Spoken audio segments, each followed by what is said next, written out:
Question: will Augusta Commissioners get an incomplete answer when it comes to the site of a new arena? As we've reported, city leaders approved having the two local political parties put the arena site questions on their May primary ballots for voters to weigh in.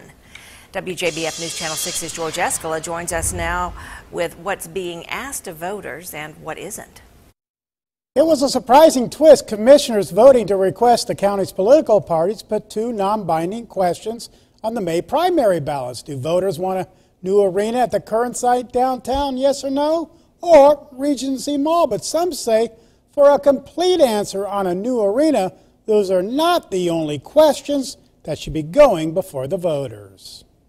Regency Mall or stay downtown? Augusta Commissioners want voters to say where a new arena should go. I like the Regency Mall site if it was up to me. I prefer it downtown, and I think we do need an arena. Regency Mall is there. The footprint is there. The building is there.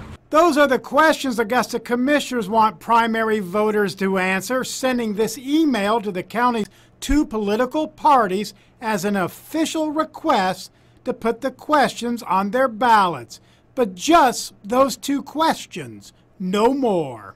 It was mentioned on the floor, all three questions, and only two of the questions was selected. Commissioner Wayne Guilfoyle believes a third question is needed, whether or not voters want a new arena at all. I think in order to check the temperature of the water, you're going to have, it would have been a great idea to put all three on, but the body voted to only have two of them. Leaving out voters where the arena's cost is more important than building it at Gordon Highway or downtown. I think people should be given the option Of saying no arena at all. Absolutely. If there are others that feel like they want to put that down as their option, I think that should be there. It should be a third question on there. It gives the people an opportunity to voice their opinion on whether it should have one or not have one. That third option should have been on there. Though a majority of commissioners want just the two questions on the ballot about the arena's location, it is only a request. The two parties are in control of their ballots and have the final say on straw poll questions. The parties have until March 9th to submit their ballots to the Board of Elections office.